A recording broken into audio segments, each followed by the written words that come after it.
एक तो ये कि मानव के अंतःकरण में एक ज्योति है और वो एक नियामक ज्योति है जिसका कि स्वरूप और जिसका कि व्यक्तित्व उसके हृदय में निरंतर प्रकाशित हो रहा है। और यदि वो चाहे तो अपने अंदर वो प्रकाश जगा करके और पूरे पर्यावरण को जो उसका आंतरिक है अपने पीछे एक ज्योतिर्वलय खड़ा कर सकता है। और वही ज्योतिर्वलय जो एक व्यक्ति की यानी चेतना के पीछे ज्योति है वो समष्टि के चेतना के पीछे भी ज्योति है। इस प्रकार से एक यानी वो आंतरिक ज्योति जो है हमारे जीवन की पूरी संपूर्ण यानी व्यवस्था को, और यही हमारे जीवन और समाज और प्रकृति के बीच में संतुलन है। और ये वास्तविक जो पर्यावरण है जो कि भीतर से यानी पर्यावरण का अर्थ ये है कि जो वलय है, जो ज्योति का वलय है उसके आवरण से घिरा हुआ जो हमारे भीतर का जो शुद्ध करुणामय व्यक्तित्व है वो पर्यावरण है। तो प्रकृति जो हमें सुंदर दिखाई देती है वो तभी दिखाई देती है जब हमारे अंदर संपूर्ण रूप से अहिंसा की और मानवता की स्थापना हो। तो एक तो इस पर चर्चा थी कि ऐसा पर्यावरण हमारे अंदर है और वो हम अपने अंदर स्थापित करें और उसे फिर समाज में उसे ले आवें। दूसरी बात ये थी कि इसकी पृष्ठभूमि और इसका यानी जो आधार है वो हमारी प्रज्ञा है, क्योंकि प्रज्ञा इस बात को यानी जब भीतर से जगाएगी तब जा कर के फिर हमारी जो बुनियादी शिक्षा है, तब बुनियादी शिक्षा यानी अक्षर ज्ञान नहीं है जितना कि यानी हमारे अंदर जो नित्य सिद्ध बुद्धि जो हमारी चेतना है तो वो हमारे भीतर जागृत हो जाए तो वो हमारी शिक्षा का पटल हो गया। तो जब तक चेतना उच्च होगी, जैसे ही चेतना उच्च होगी उच्च चेतना से वलय जो है वलय वो जागेगा और फिर वो हमारी शिक्षा की आधार भूमि होगी। और शिक्षा जो है एक समग्र जीवन का यानी स्वरूप है, उसमें केवल यानी जो बौद्धिक विरासत है अथवा यानी बौद्धिक प्रयास है या बौद्धिक उपलब्धियां हैं वो नहीं है। समग्र तो वो तभी होगा जबकि वो हमारे हृदय और वो हमारी बुद्धि और वो हमारे जीवन के पुरुषार्थ और वो हमारे जीवन की यानी समग्रता से जुड़ेगा। तो इसलिए उसके ऊपर हुआ। और तीसरी बात ये हुई कि इस देश को एक ऐसे व्यक्ति की आवश्यकता है जिसके संकल्प और जिसके व्यक्तित्व और जिसके कृतित्व में त्याग हो। राजनीति और समाज और राजनीति के पीछे जो सेवा का उद्देश्य है वो केवल सुधारवादी दृष्टिकोण नहीं है, किंतु उसके पीछे एक जो मानव की चेतना में जो समग्र विकास का संकल्प है। तो ऐसा व्यक्ति हर युग में अपनी चेतना की भूमिका अदा करता है। तो इस रूप में मैंने कहा कि आप जैसा व्यक्ति मतलब हमारा ये है कि पूरे पूर्व और पश्चिम को जोड़ने वाला एक व्यक्तित्व चाहिए। और अरविंद ने, स्वामी विवेकानंद ने, रामकृष्ण परमहंस देव ने, ये सारी जो हमारी जो पूरी जो आध्यात्मिक विरासत और ये परंपरा के महापुरुष थे उन्होंने समय समय पर आकर के और इसी को स्थापित किया। फिर आखिरी बातचीत ये थी कि जो ब्रज अकेडमी स्थापित की गई इसके पीछे एक ही संकल्प था और है और आगे भी यही संकल्प वो होगा। यही संकल्प वो होगा कि किस प्रकार से व्यक्ति को व्यक्ति से जोड़ा जाए।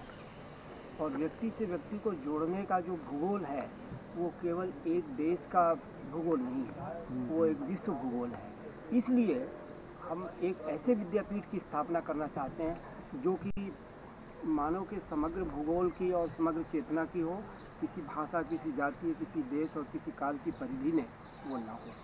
तो इसलिए देश के कानून या देश की यानी संविधान की व्यवस्था के अंतर्गत शिक्षा की जो व्यवस्था है वो उसका एक यानी दायरा है, उसका एक कानूनी पक्ष है, लेकिन वो बहुत कुछ नहीं है। यही हुआ कि स्वतंत्रता से पूर्व और उसके बाद इतने सारे राष्ट्रीय और इतने सारे यानी वो क्षेत्रीय विश्वविद्यालय स्थापित हुए, लेकिन इस बात को कि वो एक समग्र शिक्षा और समग्र विकास से यानी व्यक्ति से व्यक्ति को जोड़ सकें और नीचे से ऊपर उठा करके और सबके लिए एक व्यक्ति को बना सके, वो पक्ष यानी केवल बौद्धिक स्तर पर रह गया और व्यवहारिक शिक्षा पर स्तर पर केवल रोजगार परक शिक्षा रह गई। तो ये स्पर्धा वाली शिक्षा जो है वो मानव के विकास को रोकती है। इसलिए जो एक सहज चेतना और एक सहज विकास की उसके अंदर अवधारणा है वो स्थापित होनी चाहिए। तो इसलिए ब्रज में जो ये जो शाश्वत भारती का जो अनुष्ठान है और इसका जो संकल्प है वो विश्व का न्यूक्लियस बने, हाँ, विश्व का आधार बने। और वो एशिया के यानी उसमें जो हमारी प्राचीन संस्कृति जो हजारों वर्षों से विकसित हुई है वो इसका पाठ्यक्रम बने, जो पूर्ण रूप से यानी समय समय पर एक युगांतरकारी परिवर्तन ले करके एशिया की धरती पर जो ज्ञान विकसित हुआ है, जो ख्याति विकसित हुई है, जिसकी विरासत जो है समय समय पर यानी वो महापुरुषों द्वारा उसे वो किया गया है, तो उसके ऊपर ये सारे यानी देश काल का भूगोल खड़ा है। लेकिन आंतरिक रूप में देखा जाए तो इसका जो ताना बाना है वो बिल्कुल एक जैसा है। तो इसलिए हम पूरे विश्व का संकुल इसके पीछे स्थापित करना हमारा उद्देश्य है। इससे जो वसुधैव कुटुंबकम का जो वो है वो साक्षात मूर्त रूप में, मूर्त रूप में हो, क्योंकि वो शिक्षा से ही शुरू होगा। और इसलिए कि यानी व्रज में उसकी एक पूर्व भूमिका जो है वो श्री कृष्ण के यानी आविर्भाव से स्थापित हो चुकी, और उन्होंने वसुधैव कुटुंबकम का जो उद्देश्य है वो इस व्रज के व्रजन से अथवा व्रज की संस्कृति से उन्होंने एक साधारण मानव में जो समग्रता है उसको जगा दिया। और यही यानी व्रज में यानी उनकी लीलाओं का या उनकी यानी उनके संदेश का मुख्य हुआ कि श्री कृष्ण से किसी भी संबंध को जो मानवेतर है और मानवता का है, दोनों संबंध वहाँ पर आकर के, तो इसलिए जो ब्रज की जो पृष्ठभूमि है उसमें श्री कृष्ण एक जो समग्र यानी लोकोत्तर और समग्र यानी मानव के प्रतीक है, तो उस रूप में जोड़ने का काम यहाँ हो गया।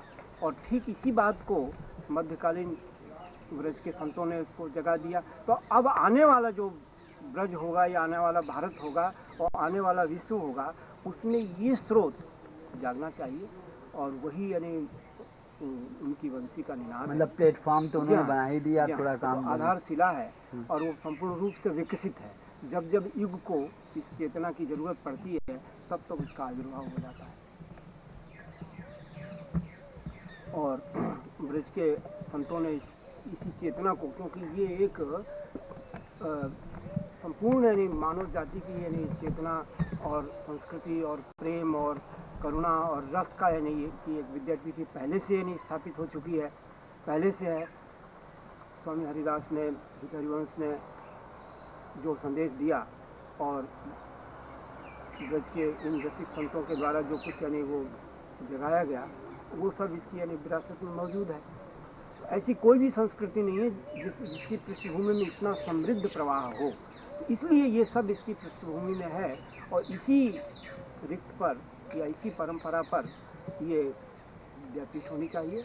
और इसका एक जो पाठ्यक्रम का जहाँ तक वो है, वो पाठ्यक्रम यानी हमारे जीवन के पूर्ण विकास के साथ जुड़ने वाला पाठ्यक्रम है। और वो head heart heal and hand, वो जो भगवद गीता का जो संपूर्ण कर्मयोग का जो संदेश है वो इसके साथ जुड़े। Head heart heal and hand, चार हो गया, 4 हेड हार्ट एंड हेड, नहीं, head heart heal and hand, heal, हाँ वही कहेंगे, पैर से लेके हाथ पैर, हेड हार्ट हील एंड शामिल इसमें नहीं किया गया।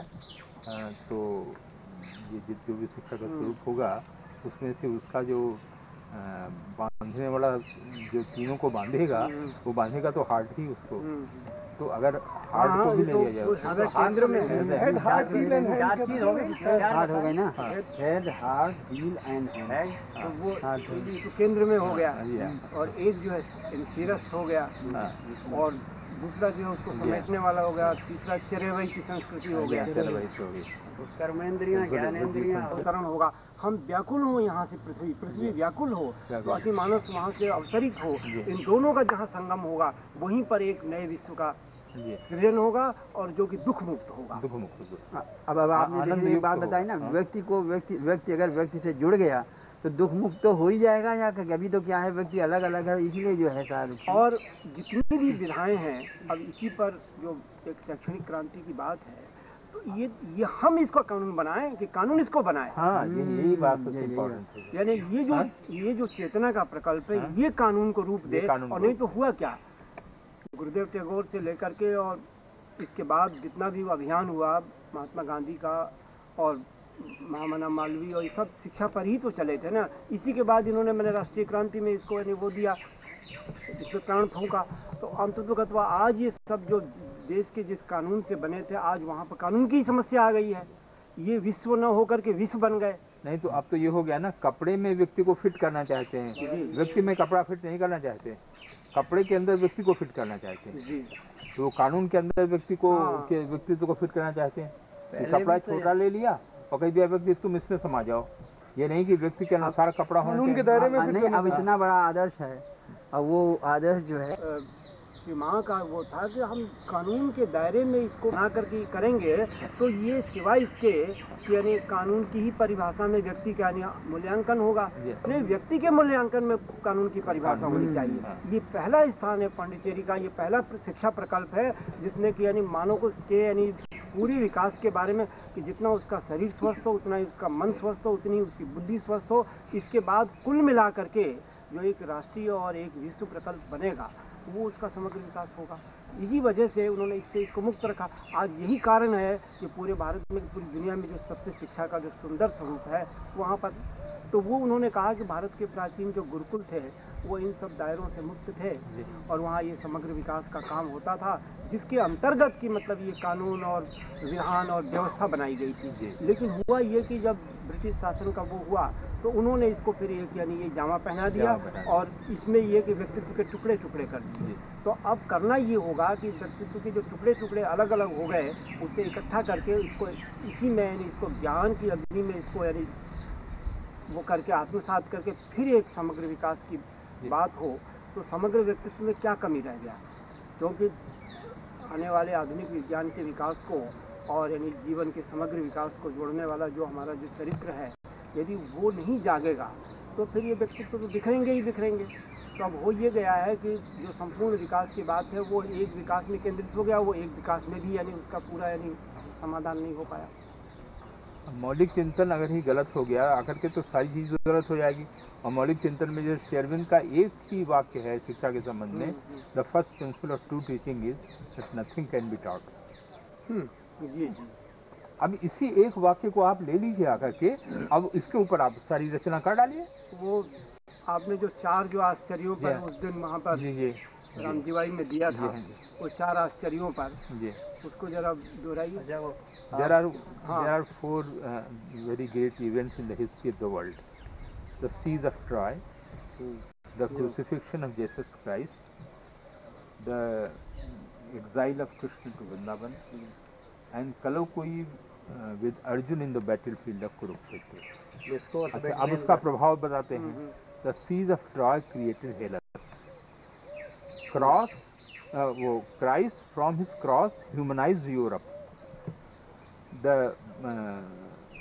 exile of Krishna to Vrindavan created Bhakti cult. Otherwise it was worship and meditation. तो भक्ति का आरंभ तो वहीं से हुआ थी, वही जो विरह और रस का सृजन। और colloquy with Arjun in the battlefield of Kurukshetra is yet to liberate humanity. And colloquy with the Arjun, colloquy in the battlefield of Kurukshetra is Srimad Bhagavad Gita. Bhagavad Gita वहाँ से निकली, प्रेम यहाँ से निकला, और ये दो आश्चर्य हैं। और जीसस का जो मतलब वहाँ पर क्रूसिफिकेशन है, हाँ, उससे यूरोप जो बर्बर था वो सब हुआ। उसने अपने आप को सूली पर चढ़ा करके और सारी जो मनी व्यथा थी वो ले करके और विश्व को करुणा से सींच दिया। अच्छा, उसके बाद अंत में एक छोटा सा पुछल्ला शेरविंद और लगाते हैं, Yet they say these things never happen. हाँ, लेकिन फिर भी लोग कहते हैं कि ये कभी नहीं हुआ, कि ये सब कल्पना है। इतिहासकारों के ऊपर बन गया ये। कभी आपको It बताई they थी say, these things never happen. जो है as they say never happened, ये सब काल्पनिक अनास्था वाली बात है ना, और अनास्था को लेकर व्यक्ति बहुत दिन नहीं जीता है।